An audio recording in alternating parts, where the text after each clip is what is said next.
The following is transcribed. Now, as gunshots echo across the wind-swept, snow-covered reaches of the wild Northwest, Quaker puffed wheat and Quaker puffed rice, the breakfast cereal shot from guns, present the challenge of the Yukon. It's Yukon King, swiftest and strongest lead dog of the Northwest, blazing the trail for Sergeant Preston of the Northwest Mounted Police in his relentless pursuit of lawbreakers. On King! On, Huskies! Gold discovered in the Yukon. A stampede to the Klondike in the wild race for riches. Back to the days of the gold rush. With Quaker puffed wheat and Quaker puffed rice, bringing you the adventures of Sergeant Preston and his wonder dog, Yukon King, as they meet the challenge of the Yukon.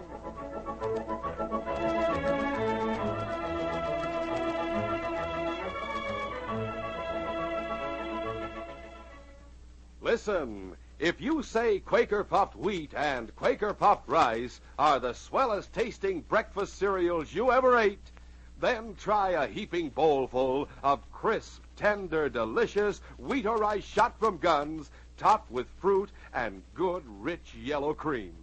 It's your deluxe breakfast, a taste treat that can't be beat.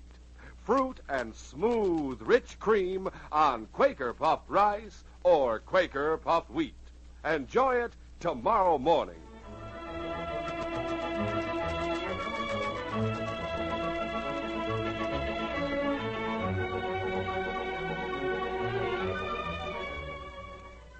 When Andy Miller arrived in Dawson, he went directly to the barracks of the Northwest Mounted Police, where he was received in the office of Sergeant Preston.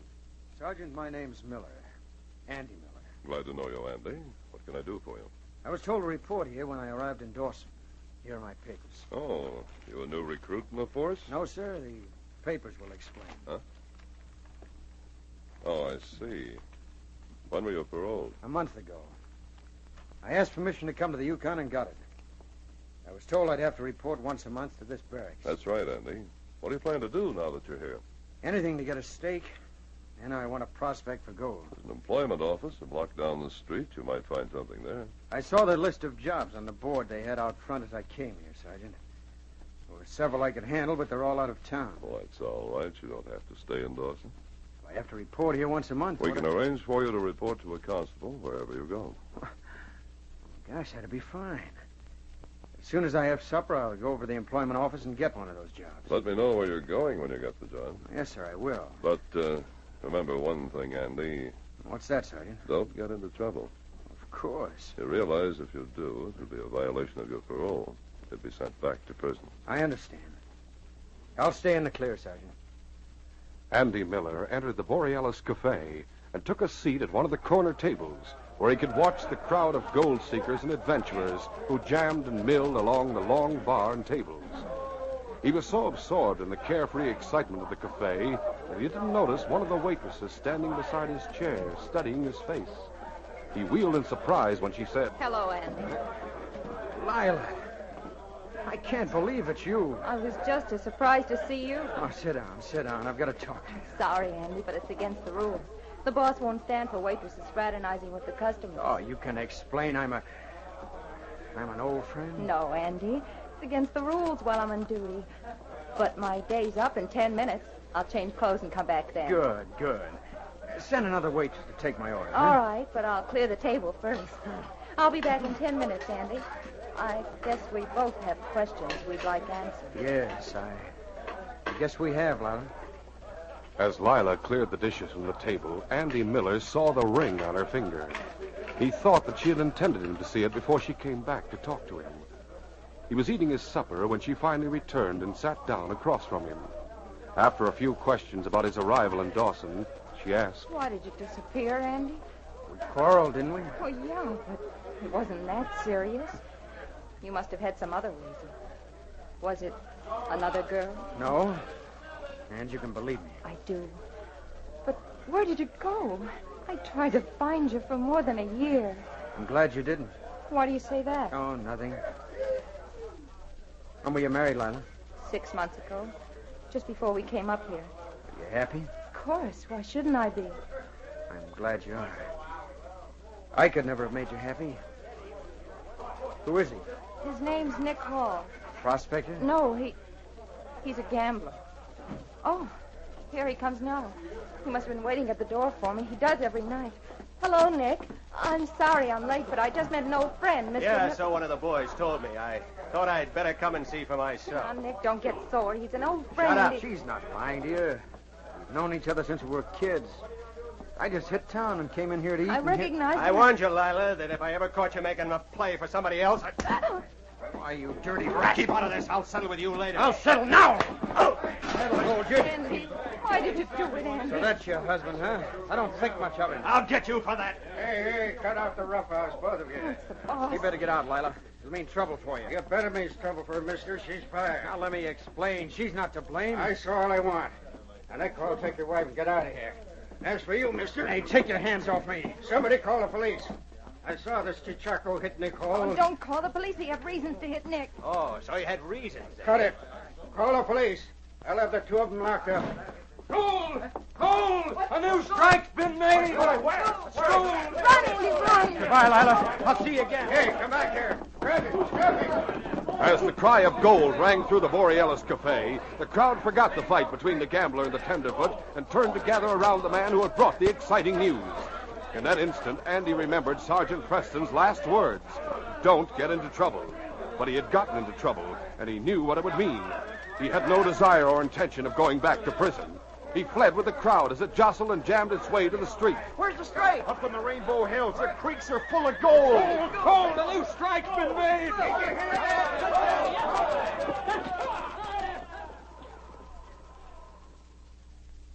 When Andy Miller didn't report to Sergeant Preston as he had promised, the Mountie thought nothing about it for a couple of days. After 3 days had gone by, he began to make inquiries and learned that Andy had not appeared at the employment office. At the Borealis Cafe, he picked up information that led him and the great dog King to the furnished room occupied by Lila Hall. They found her packing a suitcase. Oh, come in, Sergeant. Thanks, Lila. Hello, King. They told me at the Borealis that you might be able to give me some information. About what? I'm looking for Andy Miller. From his description, I think he may be the one involved with your husband a few nights ago. That's right.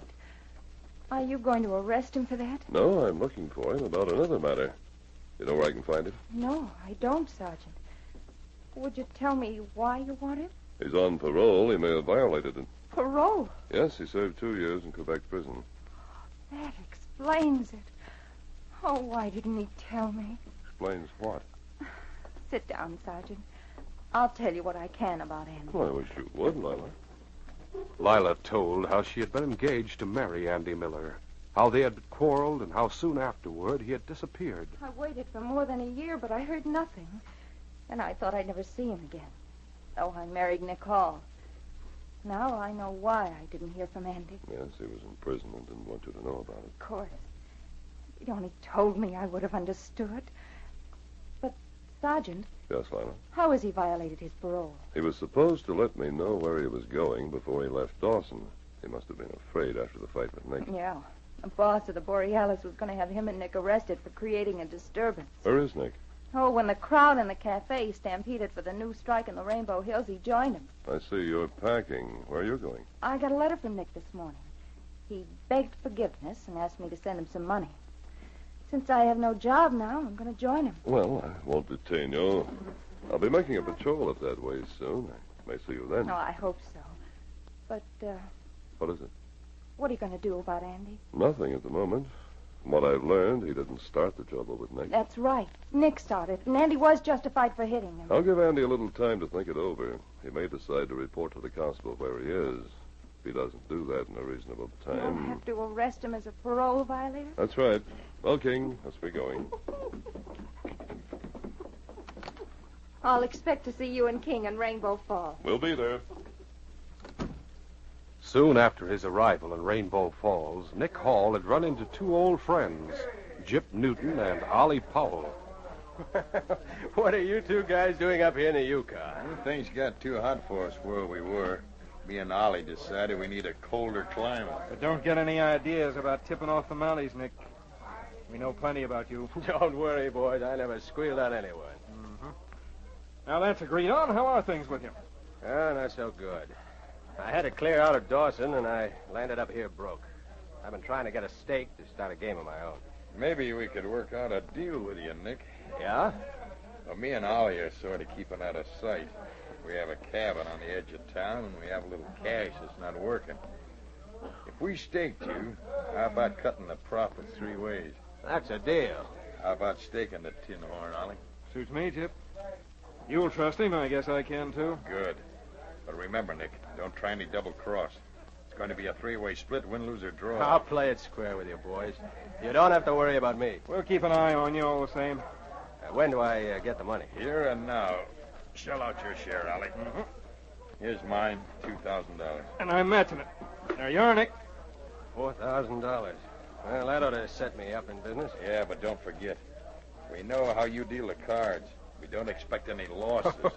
There won't be any losses, Jip. You can depend on me. We'll continue our adventure in just a moment.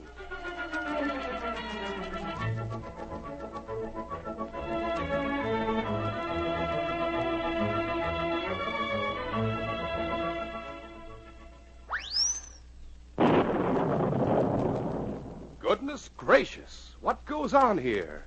Look at the strange-looking fellow that's just dropped into the studio. I must say I've never seen anyone quite like him. He must be 9 feet tall. I am 9 feet 2 inches tall. Well, just who are you? I am the man from Mars. Goodness, just what are you doing here? Oh, just thought I'd look around.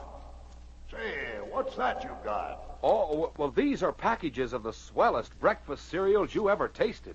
Quaker puffed wheat and Quaker puffed rice, to be specific. I never heard of them on Mars. Oh, gee, that's too bad. You see, folks are wild about Quaker puffed wheat and Quaker puffed rice down here. Oh? They're so crisp and tender. Make breakfast a real treat. Here, you want to try some? Not bad. In fact, they're terrific. You bet. Quaker puffed wheat and Quaker puffed rice are shot from guns to make 'em bigger and better tasting. They're shot through and through with swell nut-like flavor, too. And what's more, they furnish restored natural grain amounts of vitamin B1, niacin, and iron. They're good for you. That's for me. I sure wish we had Quaker puffed wheat and Quaker puffed rice on Mars.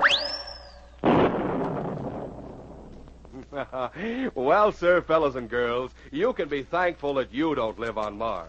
You don't have to miss out on those swell breakfasts of Quaker puffed wheat or Quaker puffed rice. No siree, not for a single day. So see to it that you have a supply of both delicious kinds on hand at all times. Tell Mom that wheat or rice shot from guns is never sold in bags or bulk. Look for the famous big red and blue package with the smiling Quaker man on the front. That way you're sure to get the original, the one and only Quaker puffed wheat and Quaker puffed rice.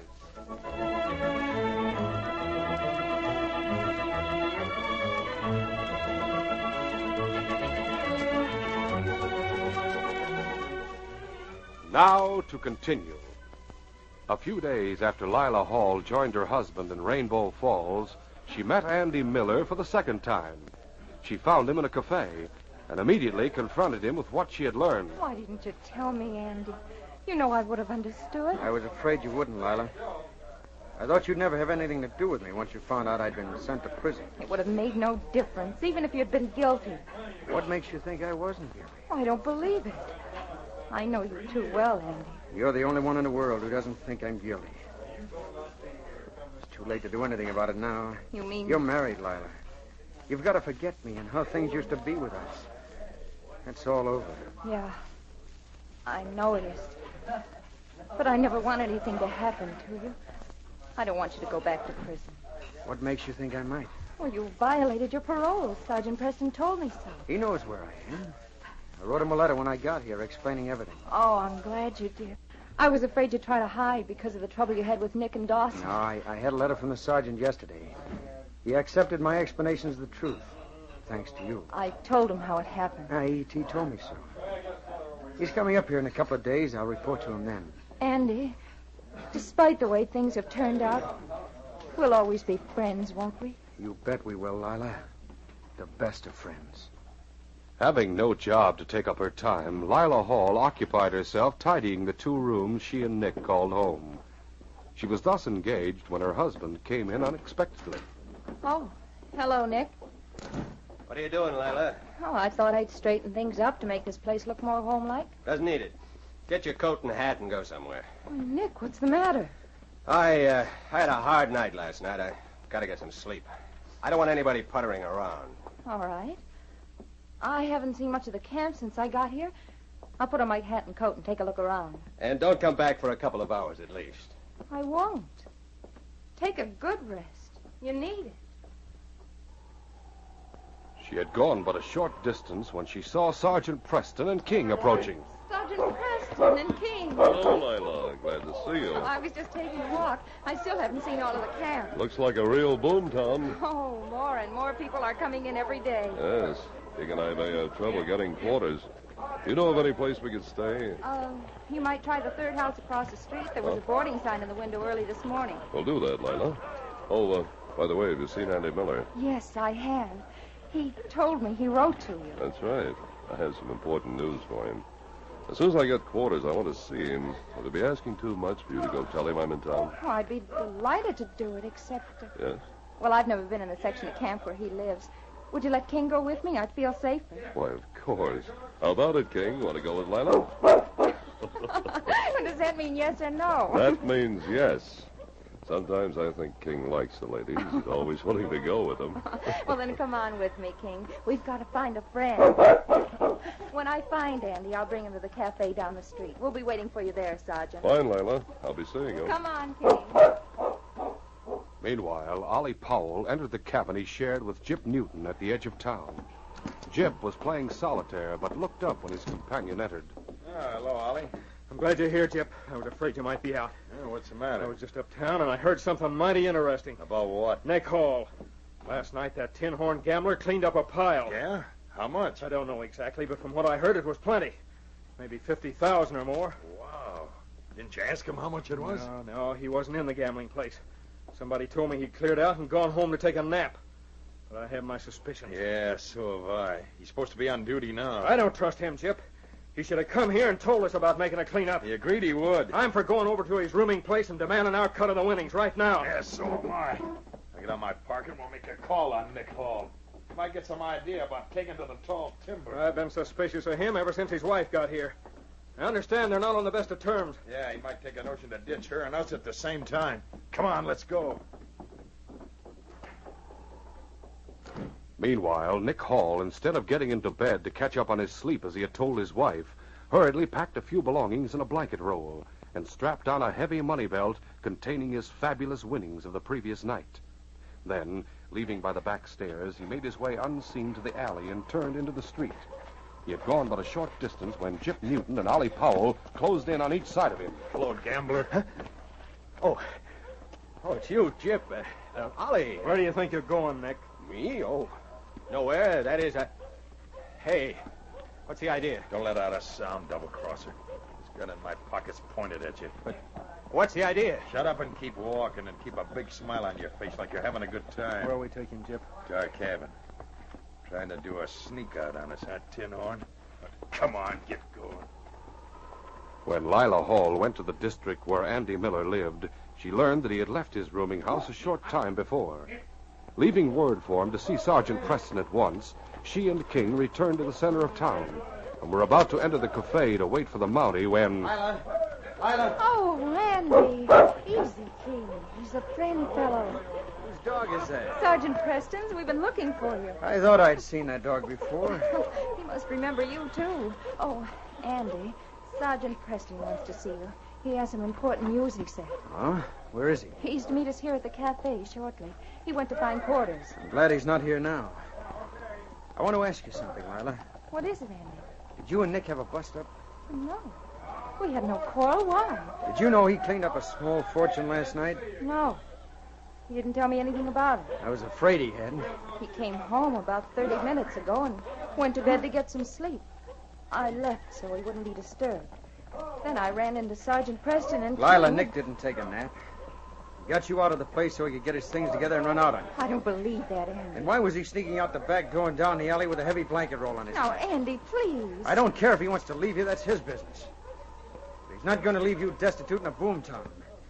I'm going to make him give you some money. Oh, please, Andy, you'll get into trouble. He'll get into trouble, and he knows it. Now, let me go, Lila. I'll stop. I'm going with you. No, Lila, let me handle I'm this. going. Well, all right. Come on, Jim. You know where he is? Now, here he has a couple of partners who live in a shack at the edge of town. He was headed in that direction the last I saw of him. Now, come on, let's hurry. Meanwhile, Chip Newton and Ollie Powell had forced Nick Hall to go with them to their cabin. Inside tin horn. Oh, fellas, let's talk this over. No use getting hot under the collar. Well, do the talking. Where's that money you won last night? Money? What? I don't have it on me. But I can go and get it. You've gone as far as you're going, Nick. Search him, Ollie. Oh, hey, now, you've got no right to... Shut up! Go ahead, Ollie. Search him. Right. Well, well, well. What's this around your waist? Look here, Chip. A money belt. Take it off him. There. And it's heavy. Hefty, Chip. That must be all his last night's winning. Why, you dirty double-crossing rat. You were going to skip out on us, weren't you? No. No, the truth is, I was on my way here to split with you boys. You told your last lie, Nick. Don't shoot me. Let him have it, Chip. Yeah, that takes care of him. Ollie, start getting our gears together. We got to move and move fast. Jip and Ollie had just finished rolling their packs when there was a knock on the door of the cabin. Chip, someone's at the door. Keep me covered, I'll answer it. Jip went to the door and opened it only wide enough to see who was outside. Yeah? We want to see Nick Hall. He's not here. I don't believe you. Why'd I lie to you, mister? Because you're his partner. I tell you, he's not here. I'll find out for myself. Take away you! Andy Miller suddenly swung his weight against the cabin door, knocking Chip Newton off balance. But as he and Lila entered the room, Ollie Powell, who was standing nearby, kicked the door closed again, leaving King outside. He's not here, Andy. Look in the corner, Lila. Nick. Get him up, sister. Andy's dead. Shot. What did you kill him for? Last night's winnings? What do you think? Guess we'll have to give them the same, Chip. Hey, hold on, Ollie. Hey, you. Turn your face toward the window. What's the idea, Chip? Hey, don't you know who this is, Ollie? He looks familiar, but I... Remember the kid who did the time for us on that job in Quebec? It's him. You're right, Chip. But what's the difference? Let's put a bullet through him and the girl and get out of here. Don't be too quick about that. Why do you think we came here? Why? We heard the shot that killed Nick Hall. You fire 2 more shots and you won't get out of town alive. Sergeant Preston's in town. He and others will hear the gunfire. He's just stalling, Chip. He didn't hear that shot. I'm not so sure about that, Ollie. I'm not Andy Miller and stalling Lila had my not heard the shot, but Andy's assertion that they had was enough to cause concern between Ollie and Jip, who began to debate about what should be done. I think he's lying about the Mountie being in town. I think he's bluffing there, too. He may have heard the shot, but the Mountie story is bunk. Whose dog do you think is outside? Yours, maybe? No. He's Sergeant Preston's dog. I know how to find out if it's Preston's dog. How? Preston's dog is named King. He should answer to that name. If he does, the Mountie's in town. If he doesn't, the kid's a liar. I'll find out. Be careful of him, Chip. That Mountie's dog's supposed to be me. I'll be careful. As Jip Newton opened the door, King charged into the room, followed by Sergeant Preston. It's the Mountie. All right, Jip. Don't! Shoot, Ollie. Shoot him, will you? Don't! This dog, get him away. Help! Down, King. All right, Newton, on your feet. Get your hands up. All right. I quit. I got this one, Sergeant. Sergeant, they killed Nick and they were going to kill us. I see. I was waiting for you and Andy in front of the cafe. When King raced up to me, I knew by the way he acted that something was wrong. I wondered how you came to be waiting outside the door. Newton, you and Ollie Powell are going to have plenty of time to wonder about a lot of things. I came to Rainbow Falls to arrest you for a robbery for which Andy Miller served time. But now, in the name of the Queen, I arrest you for murder. A month later, Andy Miller and Lila Hall called on Sergeant Preston in his office at Dawson. We came down as soon as I got your letter, Sergeant. I'm glad you did, Andy. I have a letter that clears you of all charges. What? Oh, Sergeant, you'll never know how grateful I am to you. Sergeant, we'd like to ask you a question. What is it, Lila? Oh, you ask him, Andy. Well, What made you investigate my case? The record of your case showed that you'd been convicted on strong circumstantial evidence. It was strong enough, all right. I never thought it could be disproved. You know, you're the first man I ever knew who was convicted on circumstantial evidence who didn't claim he'd been framed or victimized. I'd heard talk that you were innocent, so I decided to check on it. We started looking for more evidence and found clues that pointed to Newton and Powell. Fortunately, I knew where to find them. So that's how it happened. Until now, I thought Lila was the only one who believed in me. I'll always believe in you, Andy. Oh, Sergeant, just one more favor. What is it, Andy? Could you help Lila and me find a minister? Oh? We're going to be married. That's right, Sergeant. King and I want to be the first to congratulate you, don't we, King? That's fine. Come on, fella, let's go get the minister, and then this case will be definitely closed.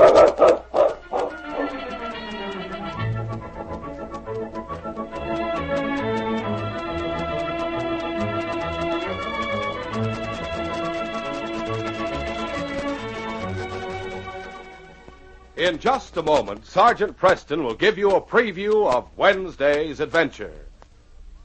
Quaker puffed wheat and Quaker puffed rice are never sold in bags or bulk. As Mother knows, quality comes first in a food. That's why the famous breakfast cereals, Quaker puffed wheat and Quaker puffed rice, are made from only the premium grains of wheat or rice. And they rate high in nourishment, too. Every delicious spoonful gives you added food values of restored natural grain amounts of vitamin B1, niacin, and iron. To get the original, the crisp, fresh, nourishing wheat or rice shot from guns, always buy the big red and blue Quaker packages. The packages with the smiling Quaker man on the front. Get the one and only delicious Quaker puffed wheat and Quaker puffed rice. Never sold in bags or bulk. Listen Wednesday when Sergeant Preston and Yukon King meet the challenge of the Yukon in the case of Jeff Marco's gang. When King and I went to Selkirk to hunt for a gang that was operating there, we had no clues to follow, but the peculiar speech of one of them was mentioned by several people. It was young Glenn Bagley who finally tipped me off, and King and I went on a trail that had death waiting at its end. Be sure to hear this exciting adventure Wednesday. These radio dramas, a feature of the Challenge of the Yukon Incorporated, are created and produced by George W. Trendle, directed by Fred Flowerday, and supervised by Charles D. Livingston. The part of Sergeant Preston is played by Paul Sutton. They are brought to you every Monday, Wednesday, and Friday at the same time by Quaker puffed wheat and Quaker puffed rice. The breakfast cereal shot from guns.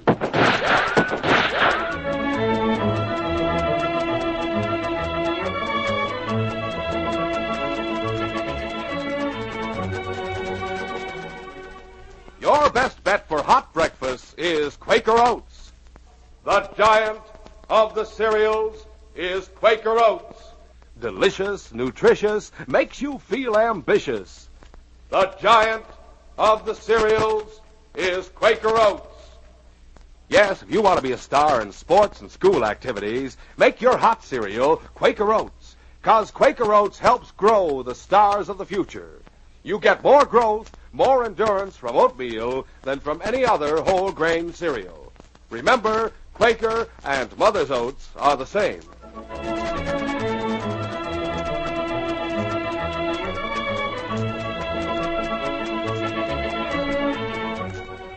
This is J. Michael wishing you goodbye, good luck, and good health from Quaker puffed wheat and Quaker puffed rice. So long. This program was transcribed. This is ABC, the American Broadcasting Company.